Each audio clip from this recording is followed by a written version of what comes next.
My substance abuse disorder, started, I was young. I had surgeries as a child and a teenager, so I was exposed to opiate painkillers. I knew I was an alcoholic from the time I started to drink. I felt like every day I had to be under the influence of some sort of substance in order to just function as a normal human being. I had multiple surgeries, and I was overprescribed narcotic painkillers. The disease of addiction progressed, and the pills weren't enough, and I ended up seeking heroin. I always felt like there was something wrong. I always felt like there was something different. I didn't know what to do. I didn't know that I could ask for help because I was so guilt-ridden and ashamed. I cannot stress you enough that there is a way out, that a 12-step program, it's the only way I know how. If somebody is struggling, they may feel like there is absolutely no way out, but there is. There's definitely hope for a life after addiction, and I'm living proof of that. We need to be welcomed, and we need to be encouraged, and we need to be given the resources so that we can put our families back together and be, productive members of society, because we have a lot to offer the community.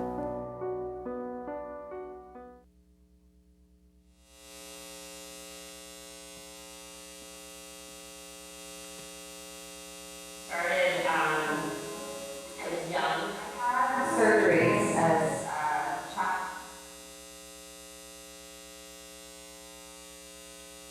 Out of 50 American states, who ranks fourth in overdose deaths?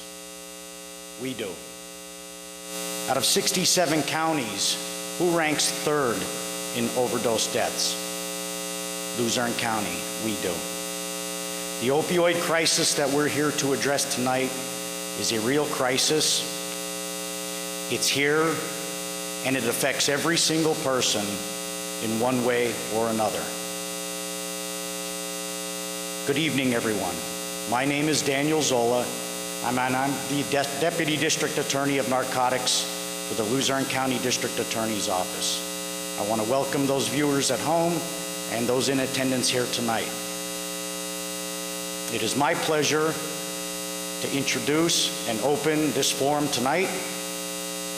As a criminal prosecutor, it is my job to identify, target, investigate, and prosecute drug traffickers. Over the course of my career, I have come to realize one thing, that we are not going to arrest our way out of the opioid crisis, out of this problem. Arrest is not the solution. The business of drug trafficking is one of supply and demand. It is a simple business model, and wherever there is a demand, there is going to be a supply. Wherever there are those who suffer from substance abuse disorders, there will be drug traffickers there to provide them with what they need. Tonight we come together for a common goal, to come up with sound solutions to this epidemic, to give hope to those out there suffering and to those who have lost family members that there is a future without the opioid epidemic. The only way to do this is combining all of our efforts and focus on education, prevention, treatment, and recovery. Those are the topics that we're going to be addressing tonight. Once again, I thank all of the viewers for their attention. Tonight's going to be an excellent forum, and at this time, it is my distinct honor and pleasure to introduce my very good friend, tonight's moderator, Mr. Pat Word.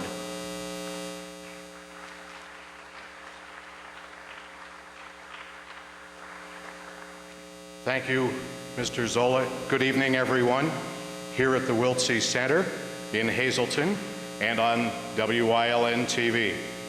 I would like to take this opportunity on behalf of the Hazleton Standard Speaker to welcome all of you to Fighting Back: Prevention, Treatment, and Recovery from the Opioid Epidemic.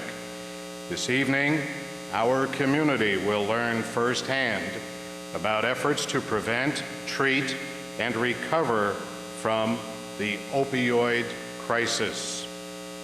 And people in recovery, most importantly, will tell their stories amidst educational presentations from a wonderful lineup of medical professionals and treatment experts. As we said at the top of the show, we want to thank WYLN for carrying this important community event live. It is what we hope to be the first of at least 3 such programs in the community in the combat against drug abuse. The next programs are planned for August and November. Our special thanks tonight also to Lehigh Valley Hospital Hazleton for sponsoring the event.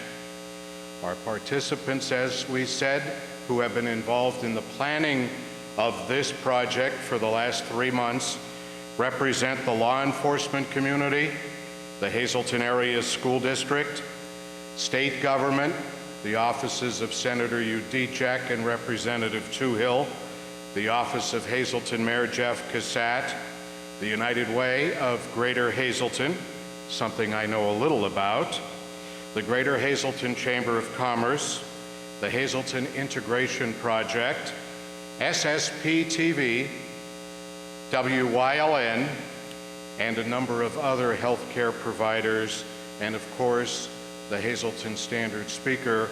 And before we begin in the audience, I'd like to have a round of applause for the Operations Director, John Patton, for mentoring this project and keeping us all on the straight and narrow. Thank you, John. And also, you might not be able to see them in the crowd, but we also, from the Hazleton Integration Project, we have the Communities That Care Youth Outreach Group. They're with us tonight. They've been helping out behind the scenes and doing a great job, and they're going to be part of our studio audience. So give yourselves a round of applause, guys. It's great to have you here. We'll begin our forum tonight, and I have the pleasure of introducing William Stauffer. Bill has been the executive director of the Pennsylvania Recovery Organization Alliance, a statewide recovery program here in Pennsylvania since 2012. He is in long-term recovery since age 21 and has been actively engaged in public policy in the recovery arena for most of those years. Bill is a graduate of Northampton County Community College, Cedar Crest College, and Kutztown University. He is also an adjunct professor of social work at Misericordia University in Dallas. He has over 25 years clinical and administrative experience in both inpatient and outpatient settings. Let's have a nice, warm Hazleton welcome for Bill Stauffer. Bill. Thank you. Welcome. Good evening. My name is Bill Stauffer. I'm a person in long-term recovery. What that means to me is I've not had to use a drink or a drug since October 20th, 1986. When I was a 21-year-old young man, I like to think of myself as a formerly young person still in recovery. There's a part of this element that I think it's really important, and to the credit of this event that we're going to talk about, and that's recovery. Briefly, I started using drugs young. I was 11 years old. Some people will look at that and say, well, where was your family? I think like a lot of other families in that era, I grew up in Bethlehem, Pennsylvania. Our parents were more worried about losing their jobs. My dad worked at the Bethlehem Steel Company. My mom was a church secretary. I was hanging out with the older kids. The best way for an older kid to keep the younger kid from telling them about using drugs is to share it with them. I went to school and I shared it with my friends. And so started that journey. I've lost 2 immediate family members to substance use disorders, and I've seen the devastation that it can cause. That's not what I'm here to talk about. I could tell you that I barely graduated from high school. As was identified, I'm currently an adjunct professor, and I do a lot of work and I hold a couple graduate degrees. I hold 3 degrees, including a graduate degree. The point of all this being that when a person gets into recovery, their life can radically change. Mine did, because I was able to access publicly funded treatment through my single county authority. I was able to walk in the door and get help. And one of the things that's important for people to understand is that they have single county authorities wherever your viewing area is, and they're there to help you find out where you need to go. I did. It saved my life. I got into the care process, I learned about myself, and I learned that there was hope. I learned that there are many people like me, and that I had nothing to be ashamed about. In fact, 1 in 3 Pennsylvania families are suffering this, mostly, sadly, in silence. I think that the biggest problem that we have is not talking about it. So this event here, where we're going to be talking about it, is a first step. At home in your living rooms or here in the audience, talk about it. Because what we don't want is people thinking that there's something wrong with them or there's something wrong with their family. The reality is there's 23.5 million Americans in long-term recovery. You know, on Sunday I moderated an event in Bethlehem, my hometown, also incidentally sponsored by Lehigh Valley Hospital. We had 3,000 people from around the state come in and celebrate recovery and sing songs and have fun together. And there were young people there who recognized that they could have fun and be in recovery. And that's an important message.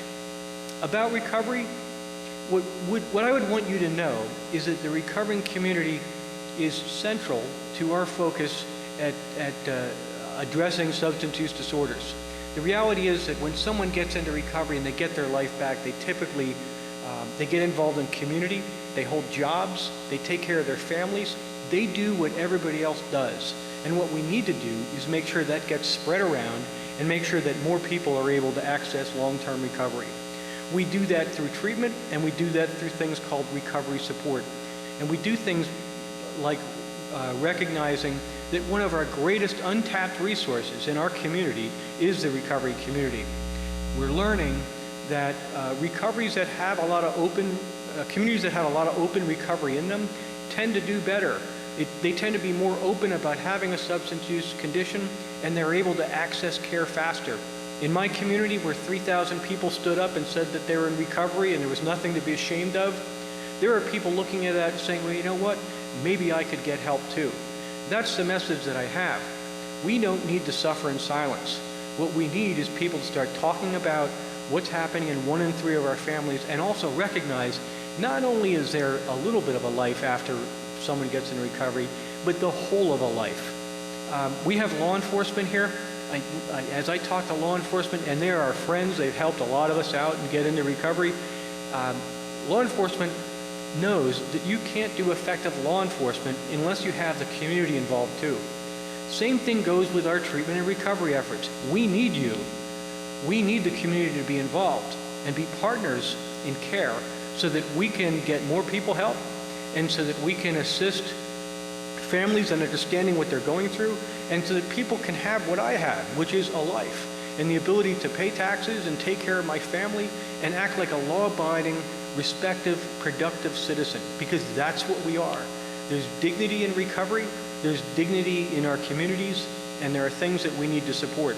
So I would advocate for anybody here who's sitting at home wondering if they should reach out for help, call your single county authority. Call the DDAP hotline, Get Help Now hotline. Be open with other people around you, because what occurs when you do that is you begin to learn that you're not alone, and there's nothing to be ashamed of, and that there's life after struggling with a substance use disorder. And to do that, we need to make sure that people have access to effective treatments, which we're making great progress with, and after effective treatment, things called recovery supports.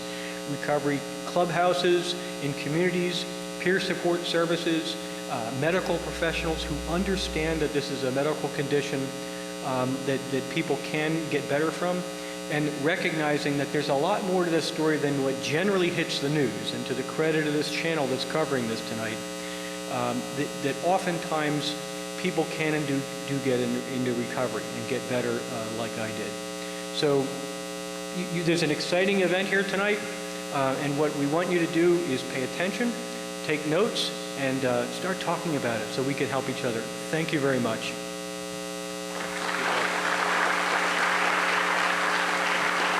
Thank you, Bill. We're going to begin the panels section of our program this evening, and we have broken our panels down into 3 distinct areas. The first area will cover the category of prevention. And we have wonderful guests that are here with us this evening.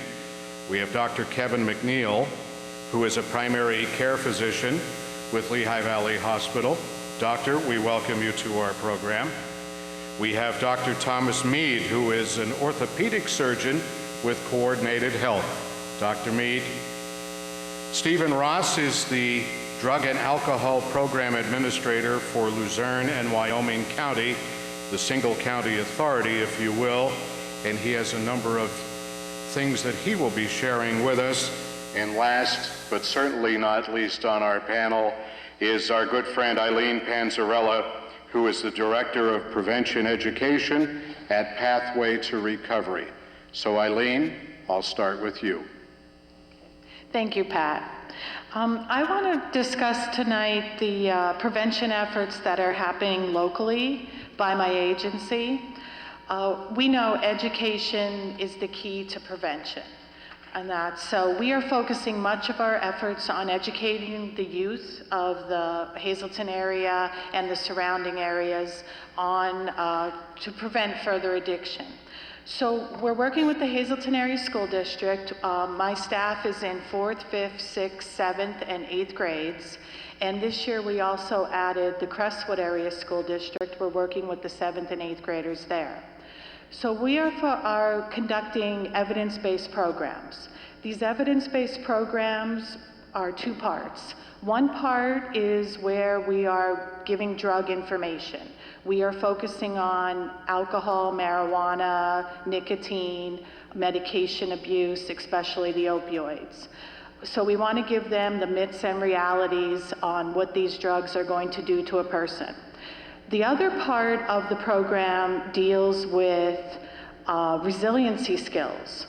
We are working to enhance their resiliency skills, which we know will help them in the future when they come in contact with people using drugs.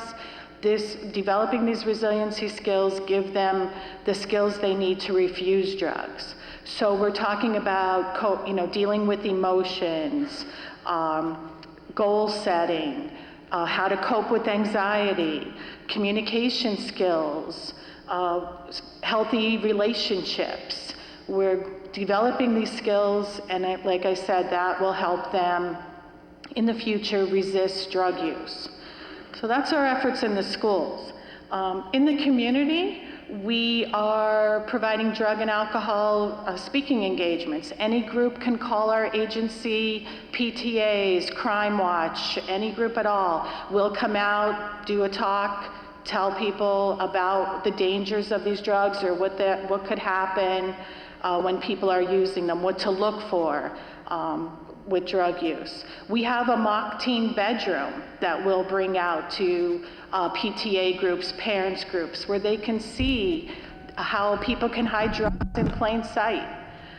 We're educating people on the safe storage of their medication, talking to grandparents groups about how they need to protect those pain medications they might have from people in their family who might be addicted and are looking for those medications, or for teens who want to experiment and they're going to look where they could find those drugs, and it could be in a family member's home.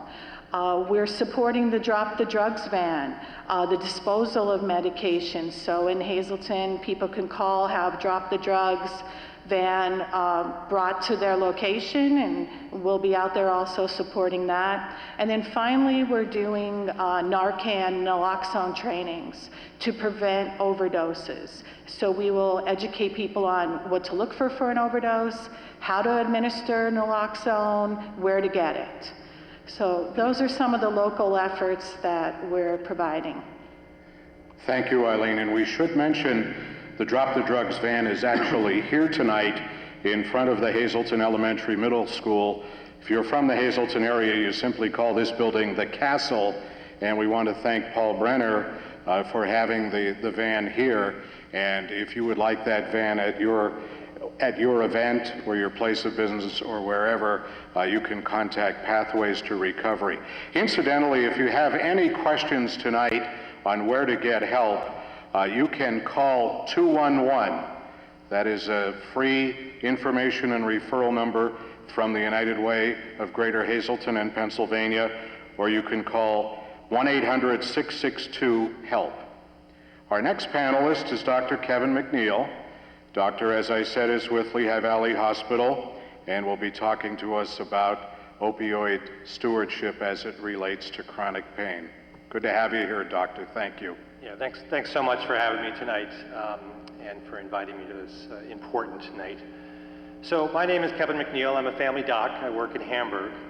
I also am part of our opioid stewardship committee, something we've been doing in our network at Lehigh Valley and in our campus, the Lehigh campus, for a number of years. The opioid stewardship committee also combined with the linkage to the treatment committee. Initially, those were two separate committees.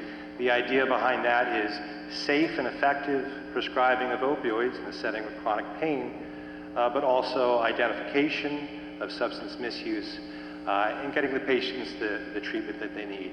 Now, the work for those two committees, well, there's a lot of overlap, and so we decided it made sense to combine those committees. Now, there's a lot that we cover in those committees. There's a lot of work that needs to be done and that we're working on. This started really in the outpatient community with docs like myself. I'm a family doc, with primary care docs. So information on and resources on how best we could manage chronic pain. To make sure that we're addressing this in a standard way and that each and every single patient is screened appropriately, and again, making sure that if we're using medication that can put a patient at risk, we're monitoring that patient quite closely. We discovered over the years that in addition to those resources that we provided for our outpatient doctors, we also needed to do work in the inpatient arena as well. So actually what we're seeking to do and what we've made inroads on is covering from A to Z, from a patient who is seeing their primary care doctor, seeing their specialist, maybe they need care in the emergency room, maybe they need to be admitted, working with our hospitalists, working with our surgeons, having a standardized approach to pain management that isn't always about prescribing narcotics. And if it is prescribing opioids, if that is appropriate, making sure it's done in a safe, effective, and a brief way possible. So that would also translate to having specific discharge weaning protocols. And again, trying to make that standardized across across the entire spectrum of care. Now, my work specifically has to do with doing outreach to offices. And so we have created a standard pain toolkit that we go out to the offices and we educate providers and offices on. We've had, following data, following metrics, some success in decreasing the amount of opioid prescribing, which is just an element, but an important element when it comes to prevention. Thank you so much for my time today. Thank you, Doctor. And I should point out, for our audiences on television and in the hall, we do have a question and answer segment later on in the program. Right now, we are affording 15 minutes for this panel to discuss the highlights of their topics, and it gives me great pleasure right now to welcome Dr. Thomas Mead, an orthopedic surgeon with Coordinated Health. Doctor, it's all yours. Okay, thank you. So I guess I come at this from a different direction. I'm an orthopedic surgeon, and I'm out there in the trenches treating people. I've been treating people northeastern Pennsylvania since my internship here in the 80s. I did level 1 trauma at Lehigh Valley for 15 years, and the leading cause of injury when I was a trauma surgeon, cause of accidental death in this country, which is hard to believe, but that's the absolute truth. But you know what? We're part of the problem. I call it the 5 Ps, the root of this problem. We're here about prevention. And if you think about the root cause, really the 5 Ps, it's physicians, pharmaceutical companies, politicians, payers, and patients. Everybody has a little bit of blame to go around with this, but all we could control is physicians. And you know what? We did a terrible job. We did a terrible job for decades. But it was really what we've known and what we were taught in our residency. We were taught that the gold standard was opioids for pain management. And as a surgeon, that's all we knew. And frankly, the modern approach to multimodal pain management didn't even start until most of us out in practice were out of our residency. So there's no doubt why there's an overprescription of narcotics. And that's the major reason for diversion and why some of these people get started. But I guess I'm here to really express my amazement. What we've done wrong for 30 years, we figured out recently, and it's still absolutely amazing, that we thought there was no other way to control pain other than opioids, especially after major surgery. And you know what we found? We found that there's a better way.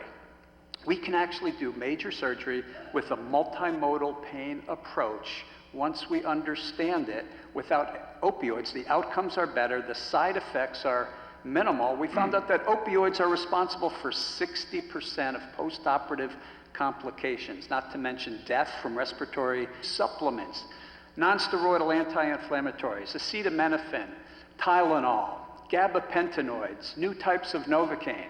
And they all work at different parts of the pain pathway, so the signal never gets to the brain. And we're amazed every day to look at our patients post-operatively that go on this new multimodal pain approach and can have major surgery with minimal or no opioids. The standard number of opioids prescribed historically was 150 oxycodone for a total knee replacement.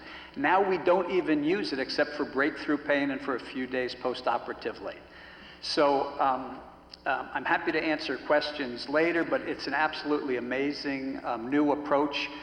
Supplements and foods that are anti-inflammatory, that decrease the body's inflammation, which is the basis of pain. There's a handout out front for that. But it's all of these things together that are absolutely amazing, and it's amazing it took us 30 years to figure that out. Okay, thank you, Dr. And again, we will have that opportunity for questions. We have about 3 minutes left here. Now, Steve, I'm just telling you that because you're also on the next panel, so you'll have a little extra time as well.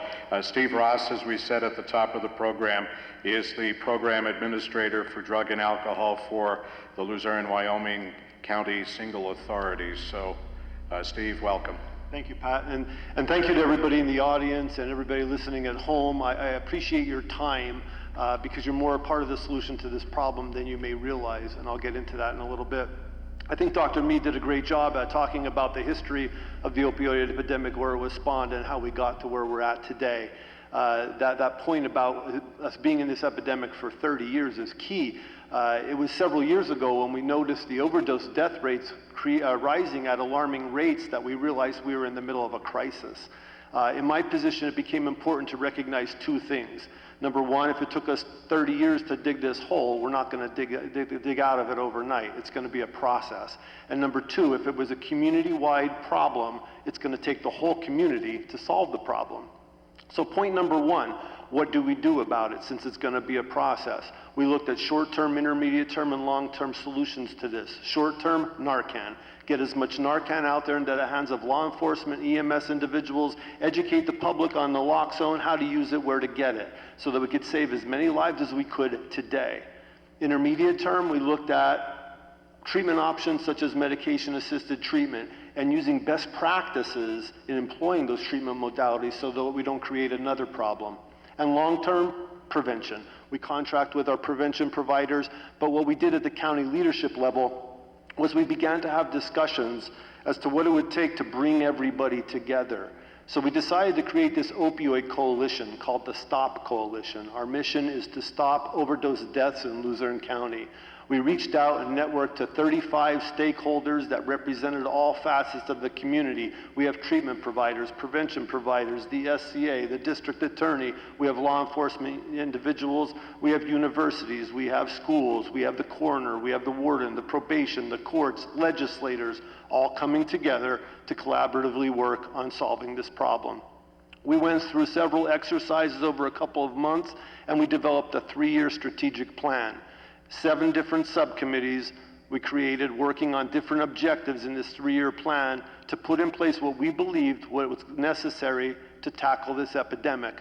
The 7 different subcommittees we have are community awareness, stigma reduction, professional education, prevention, treatment, worm handoff, naloxone, and public safety. We gave each of these individuals, we charged them with objectives to go out there and tackle so that we could accomplish, again, what we needed to have put in place to tackle this problem.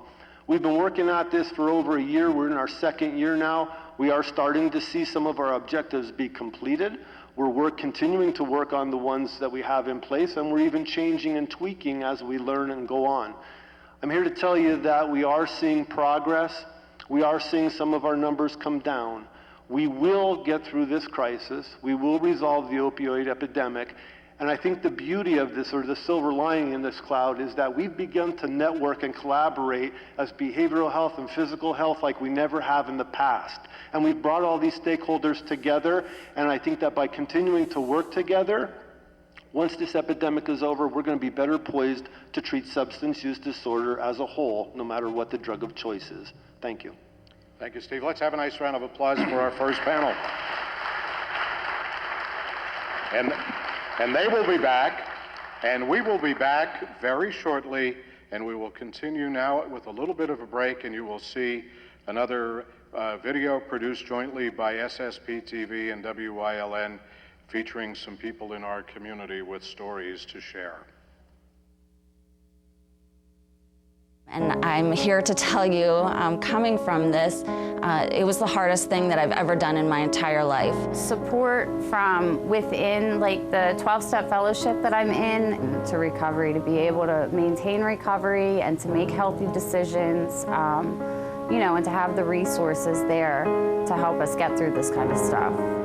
My recovery started November 29th, 2005. I got sober in Philly, and it's the most important thing in my life. I needed to readily see other people recovering so that I knew that there was hope that I can recover too. Get sober for your children. What better reason? Get sober for your mom.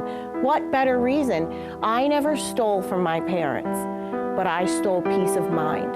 I stole sleep and tears. We are not bad people. We have a bad disease, but I'm here to say that there is a solution, and that solution is recovery. And my hope is that we as a community can start focusing more on the solution instead of the problem. That way we actually start to see it here in the community.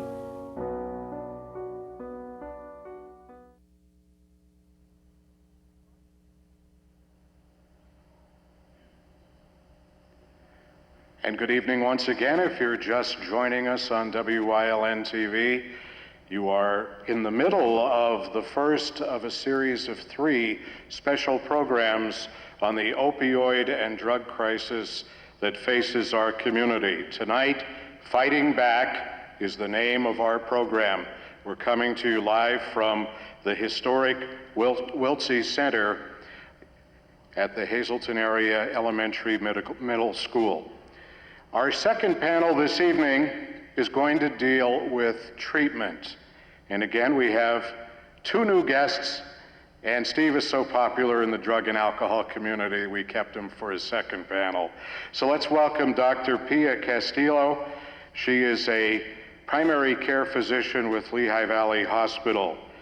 As I said, our good friend Steve Ross is back with us from the Luzerne, Wyoming County Single Authority, and Ryan Hogan, who is a program representative for the Luzerne, Wyoming County Single County Authority.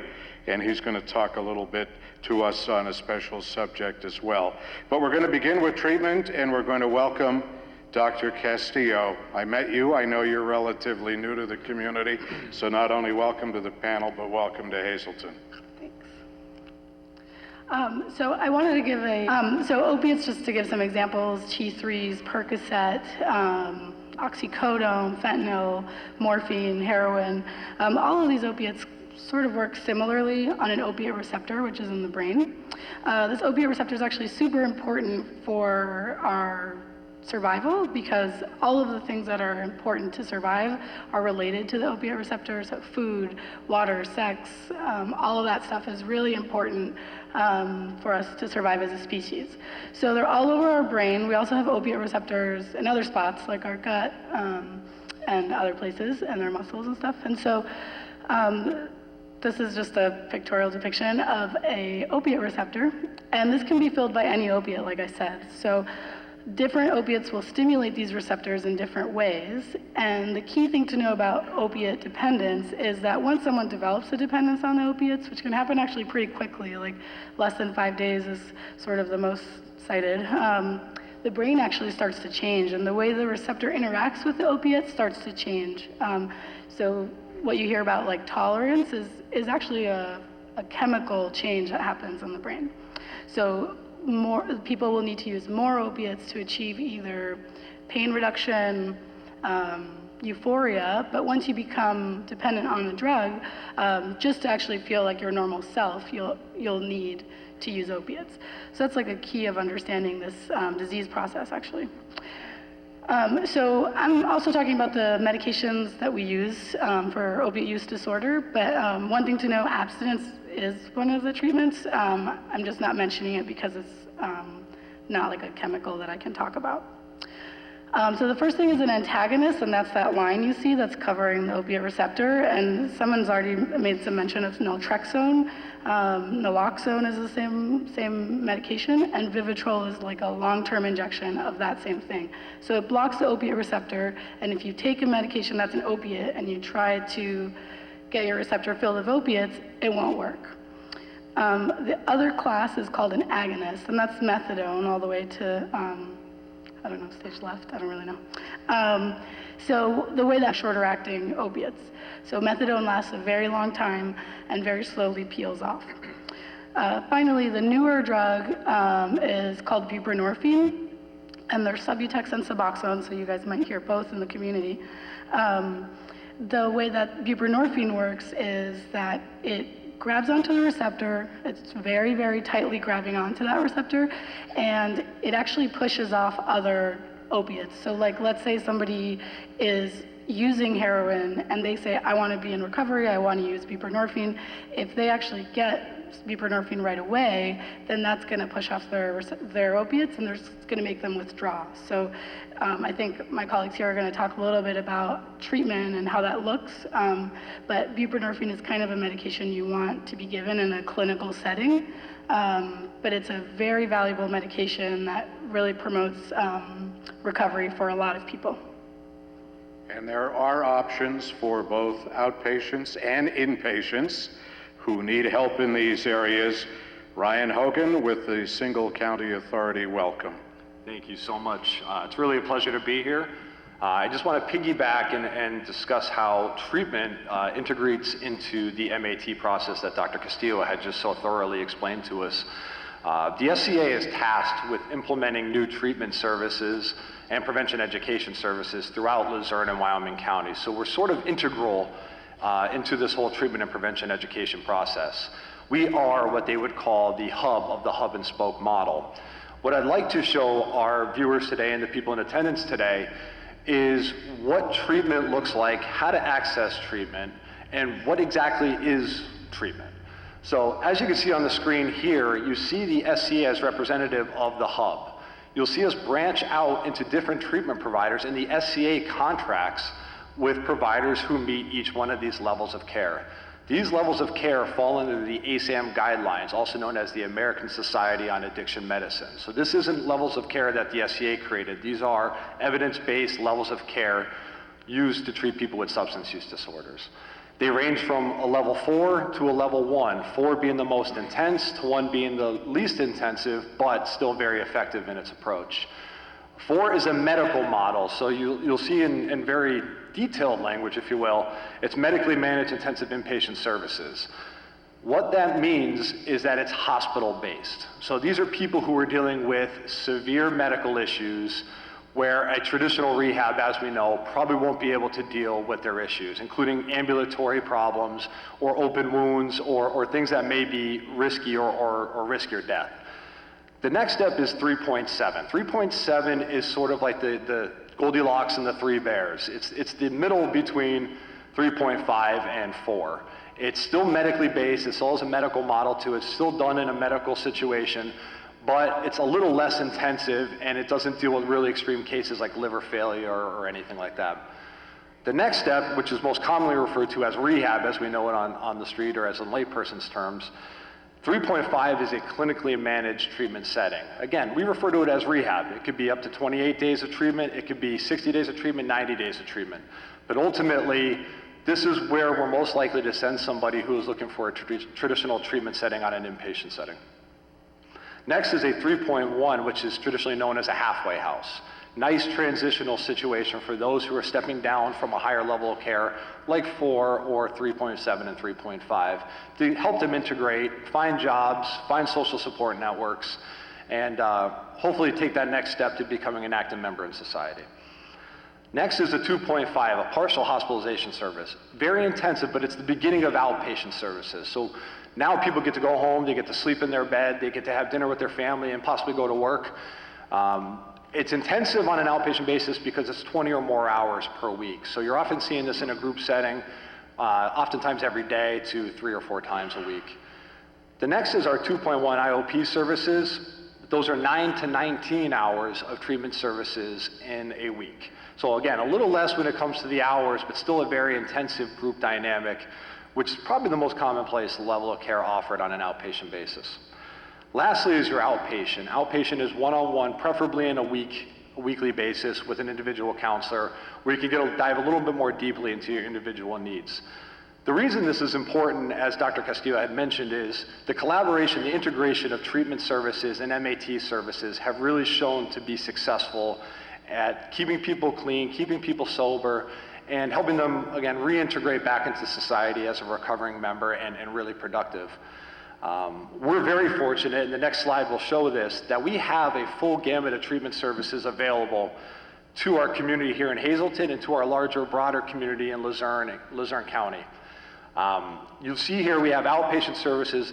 The most notable one here in Hazleton may be Pathway to Recovery. Pathway to Recovery is a real diamond in the rough here in Hazleton because they offer a full gamut of treatment services that some other providers can't do.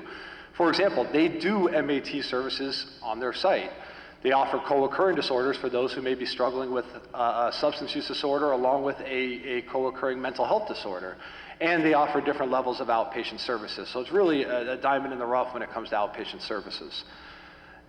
You also have a list here of inpatient treatment providers, most of which offer detox and inpatient treatment that I mentioned at that 3.5 or 3.7 level of care. All of those are funded by the SCA, and if anybody's looking for information, I encourage you to contact Luzerne, Wyoming County Single County Authority.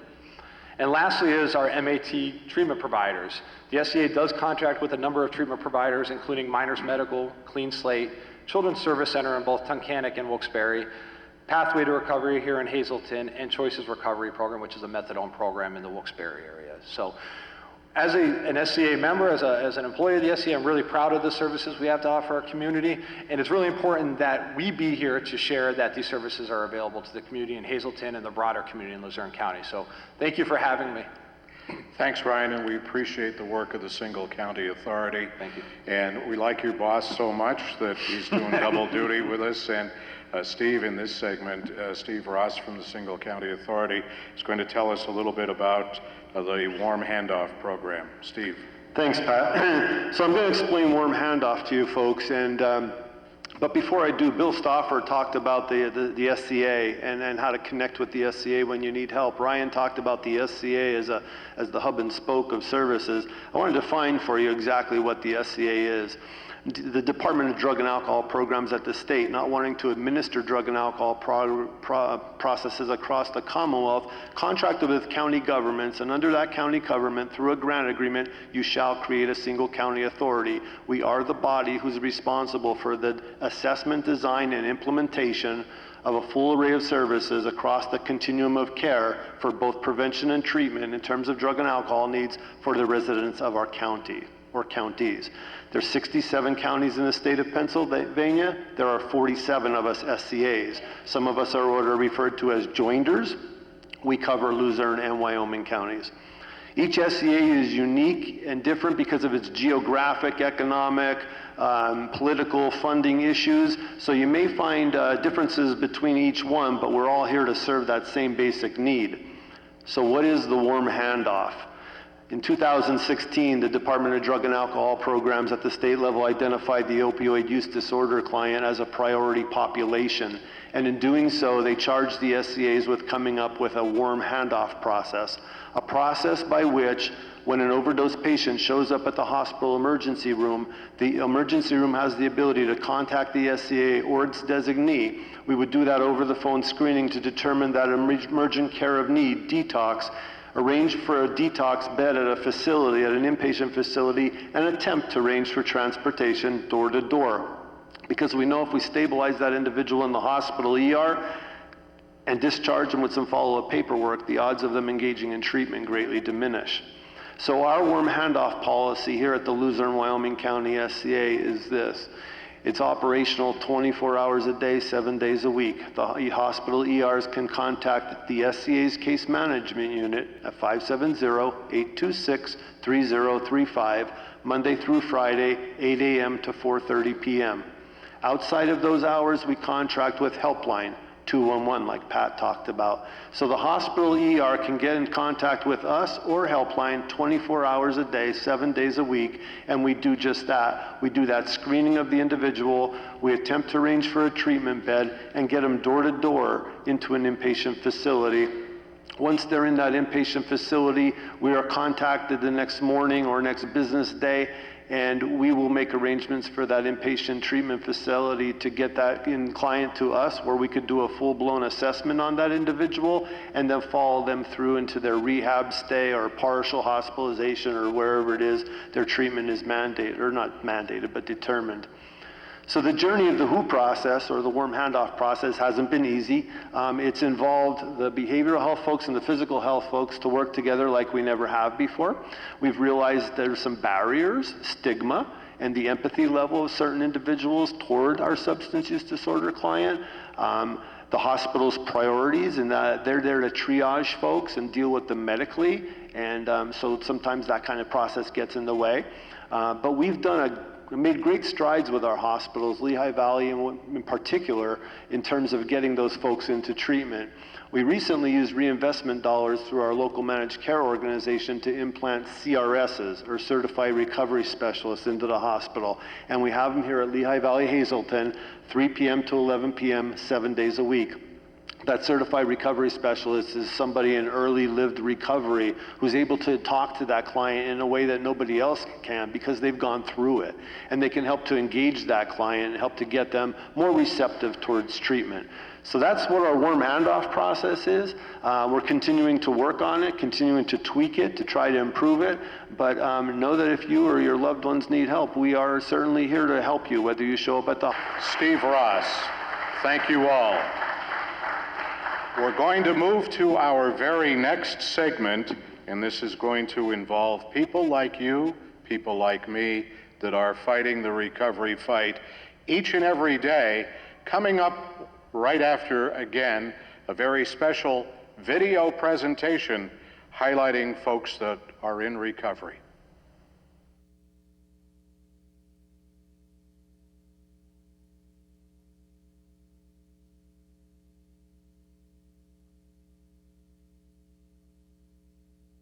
I am a mom, yep. I have 2 kids, a 15-year-old son and a 14-year-old daughter. I'm married. I have 3 children, a 12-year-old, a 9-year-old, and a 4-year-old. I have identical twin boys, they're 9. I'm actually engaged to be married. The gifts of recovery have given me, I'm able to be that mom today. I show up for my kids. My kids want to be around me. My kids are proud of me today. I was taught in the very beginning, like, you only have to change one thing, and that's everything. And I was able to do that within my recovery support network.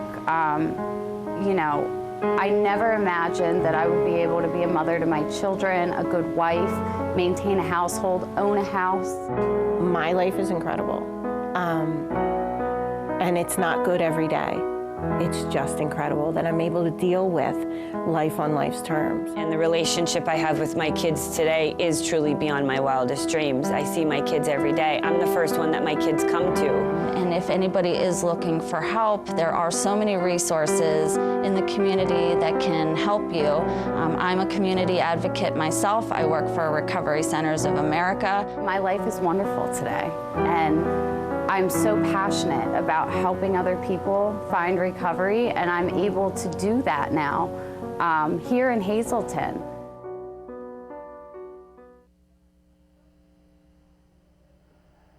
You are watching Fighting Back the Opioid Crisis, a live town hall on WYLN TV. And we welcome you back. The program tonight is sponsored by the Hazleton Standard Speaker and presented to you by our good friends at Lehigh Valley Hospital, Hazleton. And a little bit different now with the fine folks we have here. Had an opportunity to meet many of you one-on-one in the planning process. And I'm going to tell you something, guys. When you come into a meeting, sit down and plan a drug and alcohol program, and I really didn't know what direction it was going to take. But you immediately put different energy into the room. And some of you are involved with various organizations. Now, Travis, are you going to do the intros, or you want me to hand it over to Dara to do it? I think we're all going to introduce ourselves. Well, okay, well, let's do it here. Travis Snyder is with Skook Recovery, and you also get the award for having the coolest hat of the night as well. So tell us about yourself and your story. Yeah, so I'm a person in long-term recovery, and what that means for me is I haven't had a mind or mood-altering chemical for over 7 years. As a direct result of that, I've seen incredible changes in my life, improvements in my relationships with my family, friends, been able to hold jobs, but also with my community.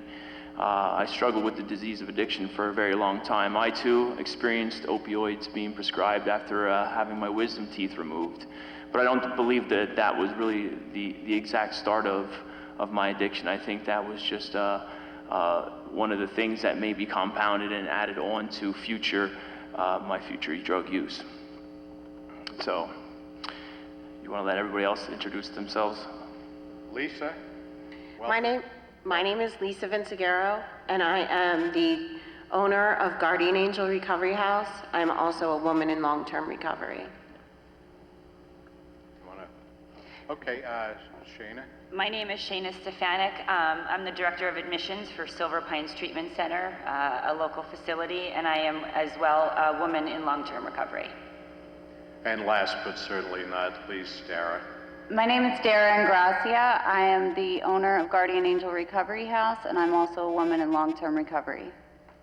All right, I don't think we're as tightly formatted as we were with the quote-unquote maybe in this audience or watching on television that don't know where to go, don't know where to turn, but I'd also like you to take a moment or two, if you want to share your stories, because I'm sure that it's tough each and every day. The battle is something that I could not even begin to imagine what you have to do. So who wants to take it next? Again, my name is Dara Ingracia, and I'm a woman in long-term recovery. What that means for me is that I have not had to use a mind or mood-altering substance, including alcohol, since July 10, 2011. Prior to that, my active addiction had taken me, I had experienced homelessness, loss of relationships with my family, friends. I was in and out of many treatment centers. I had finally found recovery when I made the decision to move into a recovery house after my 4th treatment center. And in that program, I was required to attend 12-step meetings daily. I was also required to work. I was required to grocery shop, to participate in the house by cleaning, cooking, participate in my own recovery, by building a support network of people to encourage me to have the strength to get to work. Because when we have this disease of addiction, it's constantly in my head telling me, like, I can't do these things. But when you're surrounded with good, supportive people who are in recovery, they tell you the truth. So when I was reunited with my family, I found that same love and support from the recovery community here in Hazleton. You know, and because of all that love and support, today I'm able to be a mother to my children and a wife. I'm able to be a daughter, a sister, a friend. You know, I'm an asset to my community today. I'm able to do all these things because I'm a woman, and I put a woman in recovery, and I put my recovery first. We have a lot of people recovering here in Hazleton, and we have a lot of resources for recovery as well. We have 2 outpatient facilities here, Better Today and Pathways to Recovery. They both offer drug and alcohol counseling and intensive outpatient treatment. We also have 3 recovery residences here from Guardian Angel Recovery House. We provide a safe, structured, sober environment for men and women to build a solid foundation of recovery. We also bridge that gap between treatment and home life for people, so it's a smoother transition. We also have 3 12-step recovery support groups that run here in Hazleton. We have 15 Alcoholics Anonymous meetings per week. We have 8 Narcotics Anonymous meetings per week, and we have 1 Celebrate Recovery meeting per week. You know, our hope here with the recovery panel, with this opiate epidemic, is to look at it with a solution-based approach of recovery. You know, that we first reduce stigma, acknowledge, support, and expand on the solutions that are already here and working in Hazleton. I myself have been here recovering in Hazleton for almost 8 years, and I believe that with the support of the community, we can reach a lot of people who seek recovery and who need recovery. So, you know, I do believe that recovery is the solution, and thank you. And I'm going to editorialize. You are an asset to the community, and congratulations on the period that you haven't been on anything. Let's give Dara a nice round of applause. That's wonderful. So Shana and Lisa, again, I'm trying to keep it now as informal as possible because you have stories to tell.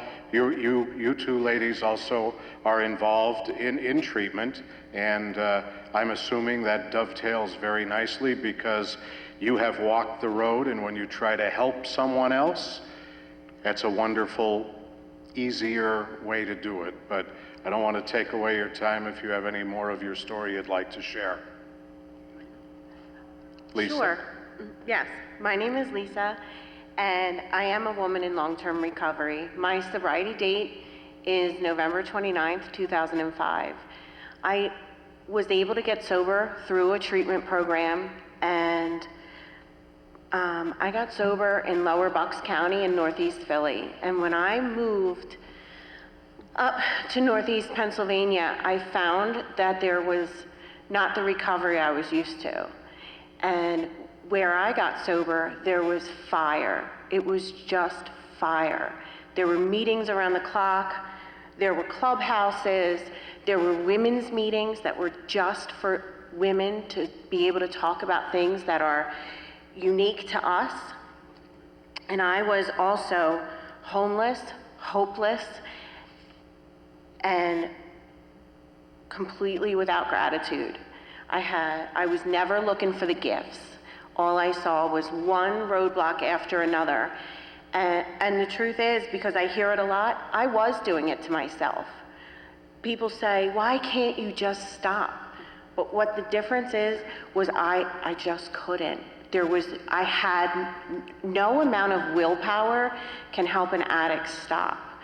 It takes a power greater than yourself, and a lot of people don't want to hear that. They don't want to talk about God, but that's how I'm sober today. And through this teaching and practice, this is a 12-step program. I am grateful today for every sober breath I take. This has been the most amazing journey. I had my first drink at 16, which is probably normal.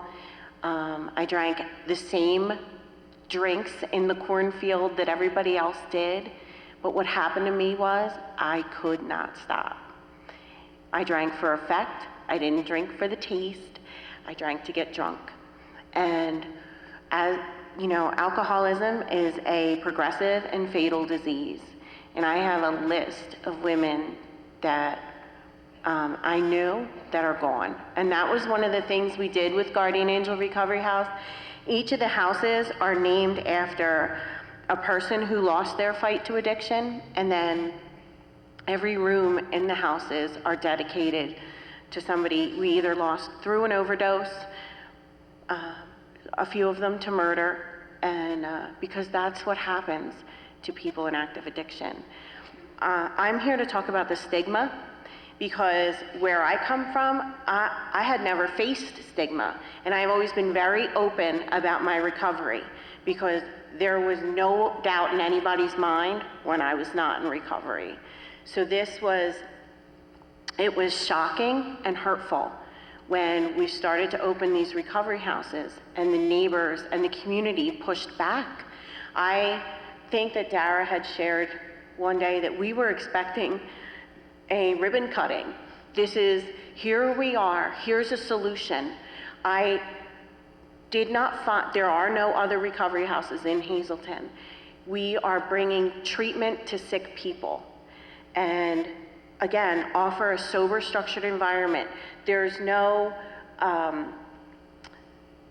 we just wanted to bring a safety net, and exactly about bridging the gap between treatment and home life, because what happens is there's a life skill set that we as addicts or alcoholics just miss. Somewhere along the line we just miss it, and our requirements are to get a job, to make meetings, to do all the things that normal people should do. Reunification with your children, talk to your treatment team. And I will say too that as a woman, even being in recovery, I don't feel like people understand. The challenges that women face are a lot different than the challenges that men face. There's a higher level of mental illness, there's a higher level of trauma that we experience, and there's a level of humiliation that we carry that I don't see in the men. I also know that the community doesn't always look at, so we recently had a friend of ours lose her daughter, and she's unwilling to tell anybody. They had a closed memorial. Her daughter was in recovery for 4 years and overdosed. It's nothing to be ashamed about, but she will not tell anyone. Her other son, he's the chief of police. So clearly it wasn't how they were raised. It wasn't how they were brought up. It just was. She has a disease. That's all I have. Thank you, Lisa. Shana? Again, my name is Shana Stefanik. I am the Director of Admissions at Silver Pines Treatment Center, which is in Monterey City, about 10 minutes down the road, and also a woman in long-term recovery. My clean date is May 12th, 2015. I don't have as much clean time as the rest of the panel, but I'm here today. You know, when Lisa and Dara had asked me to be part of this, they asked me to, come up with a topic, and the first thing that popped into my mind was enabling. You know, we're hearing a lot of solutions with the different panels that were up here, but I am 1,000% confident that there are people in the audience, that there are people watching saying, well, how do we even get there? How do we get ourselves or our loved one treatment, or how do we let them know that there's help? And I have to say that chances are the reason why yourself or your loved ones are out there is because they're being enabled. When I was in active addiction, and I was in active addiction, for a very, very long time, my loving husband and amazing mother were, my two biggest enablers, and it's not because they were, they just didn't know. They didn't know what was going on with me. They didn't know how to help me. And to, kind of come off of what Lisa said, it's about this stigma. Not only is the addict who's in active addiction humiliated, embarrassed, ashamed, but so are the family members. I used, but my whole family suffered, and nobody knew what to do about it. So then my path had led me down to, be the director of admissions at a treatment center, and now I see the other side of it as well. I know what it's like to be enabled. And now I see families where we're giving a solution, whether it be treatment, and then after treatment, after they complete treatment, with us, we send them to a recovery house. But the individual doesn't want to go, or they want to, they just want to go home, and the parents and the loved ones are caving. The more we give someone who's in active addiction, the more we pay their bills, save their face, their reputation, let them, stay at our house or our home, take care of their children, the longer we're going to stay in active addiction. We're killing them. Enabling is not the answer. When you enable someone, and a lot of people don't know where to go for resources, there's local Al-Anon meetings, there's local Nar-Anon meetings. I work a 12-step program, but my whole family needs a 12-step program. Everybody suffers. And the difference between, I just don't want them to be homeless because I'm afraid that they're going to die. Here's the difference. When you continue to enable someone in active addiction, they are going to die. When you cut them off and let them hit their bottom, there's more of a chance that they're going to recover. And that's the gift. If yourself or your loved one has the chance to go to treatment, go to a recovery house, support them, encourage them, build them up. This, like Lisa said with the stigma, this is a disease, and I have to treat it every single day. I have to do something for my recovery every single day. I wake up in the morning and I ask myself, am I going to feed my disease or am I going to feed my recovery? And by the grace of God, I choose to feed my recovery. And it's led me to this place where now I have the opportunity to help as many people as I possibly can. And I'm fully aware that I cannot save them all, but I am going to try. That's all I got. Great, Shanna, thank you very much. We're going to extend this segment by about 3 minutes. I'm just letting our floor director know that, so we can go back to Travis and hear more from you, sir. So I just want to thank everybody out there, people watching, people in the community that help people recover. It's a true blessing. I already introduced myself. I'm a person in long-term recovery, and I just want to share a little bit of story with people here. So I'm from the Higgins Valley, which is in the west end of Schuylkill County. That is where I live. That is where I recover. Very early on in my recovery, I felt a spiritual change. I felt a shift in my being, in my thoughts, attitudes, and behaviors. I felt inspired to want to do good. And I see that in a lot of people that I talk to in recovery. You see that spark. And I had that in my community. And one of my big things growing up, even when I was young, I was always very artistic. I was always very creative. But having that that connection with God, I believe I was inspired to want to do good in the world. So as a person in recovery, and I live in a small town, so we all know everybody. And I wanted to do a charity event. And this was and looking back on, this was a tipping point. So I wanted to do this charity event at our high school, and I called it Dance and Wash for the Cure. And it was going to be a car wash, and I was going to hold it at our high school. And we were going to raise money for the Susan G. Komen Foundation. And that's where I want to bring in stigma. So one of two things could have happened. When I went to organize this event, the people at the school, the people in my community, they could have looked at me in the stigma way and said, well, no, he's just a drug addict. They could have looked at my criminal history and the things that I've done, and they could have stigmatized me and said, no, you're not going to have this event here. But they didn't. What they did was they embraced my willingness to want to do something positive. They stood behind it. They allowed it to happen, and we had a great, successful event. Let's just say it would have went the other way. Say I would have been stigmatized because of some of the things that I've done as a result of my disease of addiction, and they would have said no. And that would have pushed me right back down and would have made me feel less than. It would have made me feel not important. It would have made me feel that my ideas aren't worthy or worth it in this world. And so I want to thank my community for creating that opportunity, because then that took me to another level. Being in recovery for 7 years, a few years later, the Lord blessed me with an idea to start a group called the Skook Recovers.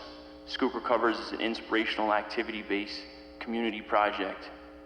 And what I saw was a lot of negativity surrounding addiction. A lot of articles, a lot of news broadcasts, a lot of things where they were just showing the chaos and the negative side. Rarely did we see the recovery side, the positive side of it. And so we started sharing stories. We started showing people what recovery looks like, shifting and changing the public perception. And it gained incredible support from the community. And I want to say out to the community of Hazleton that giving support and encouraging people in recovery can be a very powerful thing. Skook Recovers is now 4 years in. In June, we'll be celebrating 4 years. From the time that we created that project, we've had multiple people participate, sharing stories. We have over 6,000 Facebook followers. We spoke at multiple high schools. We clean up parks and playgrounds. We repainted a whole St. Clair Little League baseball field. We took on a playground project and restored it from old to new, a direct reflection of internal change of recovery, taking a space for the children to play, people in recovery coming together to do something positive. Thank you, Travis. Thank you, Lisa. Shanna, thank you. And Dara, thank you. We're not kicking you out because we're now going to go into the question and answer segment of the program. So stick around with us. And also, for those of you that are at home, we will be, as I said, doing question and answer. If you right now need help obtaining answers, if you have a question involving drug and alcohol, you can call 1-800-662-HELP or 211. 211, powered by United Way. Fighting Back continues live on WILN from the historic Wiltsey Center in Hazleton, right after another one of our inspirational videos.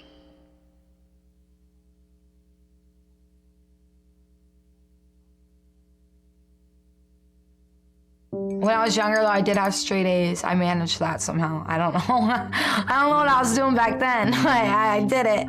It wasn't until I got older, 12 or 11, that I got very insecure.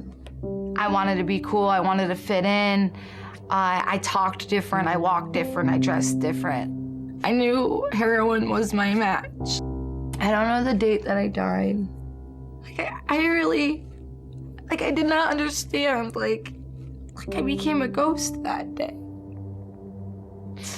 My family was this close to never seeing me again. We have a problem, but we're still moms. We're still daughters. Men are still sons. That doesn't define me. That's just a very, very small segment of what makes the rest of me. I just remember being so hopeless and thinking it's not possible for me. And it's possible. And that video is provided to us by the Luzerne County District Attorney's Office, and we are grateful for that. Again, welcome back to the historic Wiltsey Center. Fighting Back, where we have our recovery people still on the stage. Our experts are in the audience. And we have a number of questions that were submitted to us previously, and some came through the clip ad that was in the standard speaker. And here's a question that was actually, the questioner wanted it directed to Ryan Hogan from the authority. What is the best way to get family and friends connected with treatment and engaged with recovery services? Speak to the crowd here.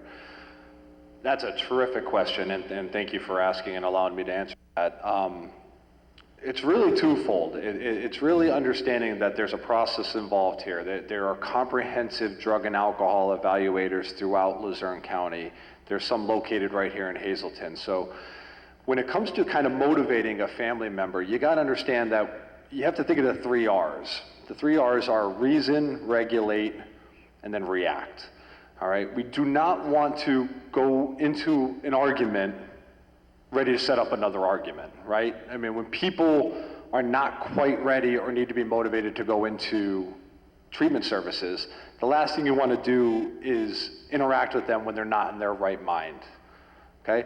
So when you're already in a fight, when you're already emotional, when you're already tired and beaten up as a family member, you need to let everything kind of calm down a little bit and you need to approach it with reason. You need to allow the person that you're concerned about to regulate their emotions. You don't want to attack it all at once because they're going to become overwhelmed and everybody's going to get frustrated. The other part of it is to understand that you have their best interest at heart. You want to make sure that they understand that you want them to be well, why you want them to be well, and ask them what their feelings are about it. I mean, do they want to be well at that moment too, and what would be their motivation to get well themselves? Lastly, what I would encourage anybody, and I appreciate everybody in the audience here and everybody who participated in the panels, is inform yourself, become educated, know what the resources are in your community, contact our single county authority, and get familiar with some of the services that are readily available. It's all about, if you're going to approach somebody with a substance use disorder about getting help, you yourself need to understand that you need the information, and you yourself also need to consider getting help yourself. And I think it was Shana, if I'm not mistaken, family members need help too. You're not alone in this. There's a lot of services out there for family. We'd be happy to help at the SCA. So just remember, be patient with the process and don't be afraid to ask for help. Thank you very much. We have another question. It's kind of an open-ended question, but it was submitted to us for Eileen Panzarella. Eileen from Pathways, we would like you to answer this. Got to scoot faster, Eileen. Okay, very good. Thank you. It's kind of basic, and maybe some of our recovering folks too, who are also involved in the business of treating. It's very simple. What can parents do to prevent drug abuse with their children? Okay. Well, I think parents really are the key, and I'm talking about, before addiction happens. When we ask teens who have not gotten involved with drugs, they're not drinking alcohol, using marijuana, and we ask them why, usually we hear it's because of my parents. My parents would be disappointed in me. My parents would be upset. So parents are the key. You have to, set limits. You have to let your children know, this is what I expect of you, and I expect that you are not going to use drugs. And you might not think they are listening, but your teens are listening, and they want you to set those limits. I think another thing too is parents have to look, how are you role modeling drug use? Are you coming home from work saying, I had a bad day, I need a drink? Now your children are hearing this, so now they say, I have a bad day at school, I'm gonna need drugs. And that, do you always have to use alcohol when you're celebrating, when you're at a party? Or can you get together with your friends and have a good time without drugs there? Your children are watching this. So if they're seeing you always having to use drugs to have a good time, and that they're saying to themselves, when I go to a party, I have to do the same thing. So I think parents really need to look at how they are modeling their behavior, and then also set those limits and let your children know exactly what you expect. Thank you, Eileen. Any comments here from the panel? Shana? Just to kind of, join in with what Eileen was saying with the communication with parents. One thing that I've learned, I grew up in a household where it was do as I say, not as I do. And what needs to be done is it needs to be lead by example. So I completely agree with that. But the lines of communication between parents and children, the reality of the situation, I can tell my kids and you can tell your kids, don't do drugs, don't do alcohol, or don't drink alcohol, bad, bad, bad. They're going to do it. So we need to have some acceptance, but we need to be proactive and we need to educate our children. We need to make sure that our kids can come to us and tell us what's going on. Because it's not that I have 2 teenage children. They're not going out in the woods and having a couple of drinks and smoking weed. They're overdosing on fentanyl the first time they try something. It's educate, educate, educate. If we are not allowing and teaching our children to come to us and tell us what's going on and what they're being offered or what they witnessed or what they tried or experienced, they're going to be the next ones, in treatment, hopefully, and not dead. So the stigma of brushing stuff under the carpet, it's got to go. There has to be open lines of communication. I have a question directed to physicians, and although this question was directed to Dr. McNeil, I think Dr. Mead also touched upon this in the opening segment, so maybe if we can have both physicians. The question is, and I don't think it's meant to be an indictment of physicians, but it is, what role have physicians played in the development, if you will, of the opioid crisis? Doctor? Is this, can you hear me? Yeah, this is on. So I think we have to, as a medical community, we have to take that question on with real humility. My career exactly coincided with the real aggressive sort of condoning and almost, for lack of a better word, pushing of strong pain medications, really without good data to support it at all. I could see that arc, and you could see as it initially went from a prescription that was really more appropriate in a specialty setting to be pushed out into the setting of a generalist, of a primary care doctor. And there were several factors, I think, that made it worse. Certainly, it had to do with systemic problems and having to maybe see a high volume of patients in a short period of time. Several different societal factors as well. We certainly got to consider the influence of pharmaceutical companies in developing and promoting these medications without a lot of great data to support it. Having said all that, though, we can't sort of push this off on someone else. We have to accept responsibility and truly understand how this happened, so that we can prevent it from happening in the future. Mr. Snyder told his story. There's so many stories like that, of people who were prescribed strong medications in a setting when they really shouldn't have, and consequences that happened as a result. You had talked about, when you were on the panel, Doctor, about how you've changed the medications that you're now giving to patients. And you know what? About 10 years ago, I broke my back, and I had so much oxycodone, I didn't want to take it, and I didn't take it because I'm afraid of it. But that, you're telling us, is slowly changing. Well, it's slowly changing, but it's out there. I still see surgeons like Travis getting 40 Vicodin after wisdom teeth out, and that's common practice. They don't need that. But physicians have to educate themselves and educate their patients. It's a lot harder to explain the morphine equivalent of ibuprofen and Tylenol, but people say, well, that doesn't work. They don't understand the dosages. If you do the right dosages, you could have wonderful morphine equivalents of analgesia and pain relief without the euphoria. But that's what we have to do out there. The problem is far from over, but we don't need opioids for many of these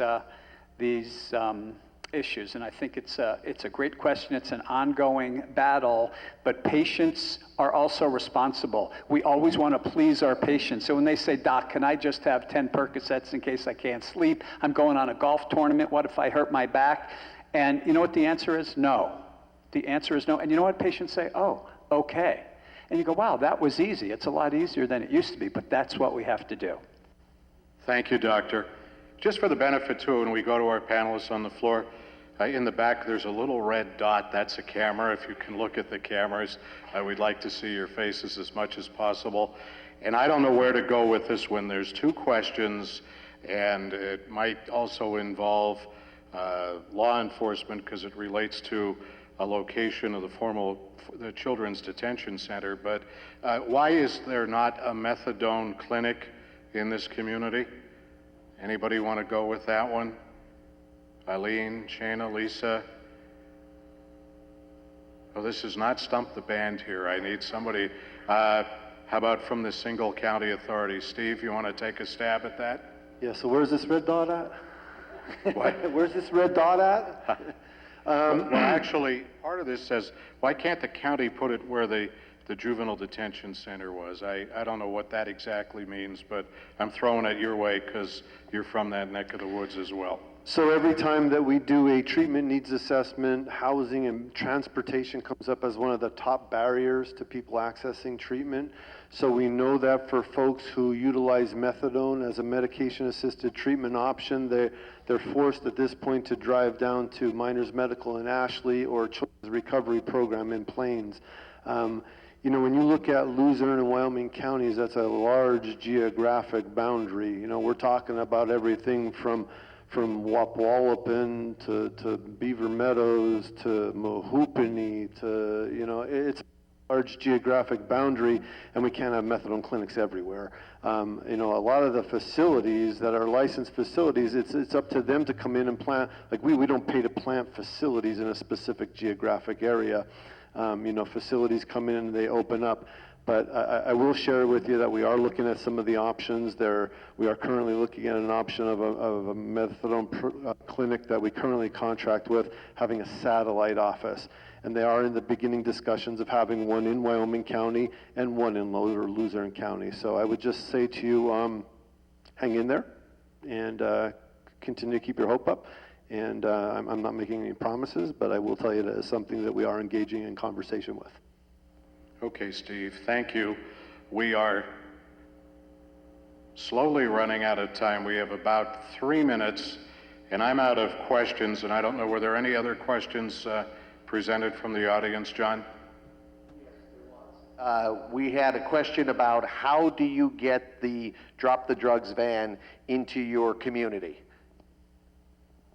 Be happy to answer that question. The Drop the Drugs van is available to any group in the community. You go to our website, excuse me, dropthedrugshazelton.com. You can request it. There's no fee, and the Hazelton or local community police will show up for a period of up to 3 hours, and they will accept the drugs. They'll take sharps, they'll take legal, illegal drugs, and they will hand out a little bit of information of proper use and disposal of drugs. Excuse me. So we've been in operation since last March, and to date we've collected about 170 pounds of drugs have been taken off the streets of the Hazelton area. It's just a drop in the bucket, but we need to do some more. And with the help of the community, the van was here tonight. We can just get as many pounds of drugs out of everybody's medicine cabinets and get them safely disposed of. And hopefully that'll help the problem that everybody here was talking about, that we want to get the drugs away from people and away from the temptation. And gentleman speaking, Paul Brenner, thank you for your efforts in bringing that van to this community. Steve, you have about 30 seconds. Yeah, I think that's great what Paul's doing, and mobile options like that for drug take back is a great thing. However, if in the interim you can't wait for somebody to get that to your community, know that there are drop box locations located all over Luzerne County, and you can Google Luzerne County Drug and Alcohol, go to our website, and you can find a current list of every municipality that has a Dropbox location at it. In addition to that, you can go to the Department of Drug and Alcohol's websites, and they have drug and alcohol take-back locations across the state. Thank you, Steve. Thank you to our panelists. Let's have a round of applause for our panelists on the stage. For our physicians, for their expertise, we are grateful. We are grateful to the people from the drug and alcohol agencies for being with us. We again would like to extend special thanks to the Lehigh Valley Health System, Lehigh Valley Hospital Hazelton, for being the marquee sponsor of this event. And we would also like to thank the standard speaker, and especially Mr. John Patton, for his leadership in making this event possible on WYLN. My name is Pat Ward. On behalf of the entire committee,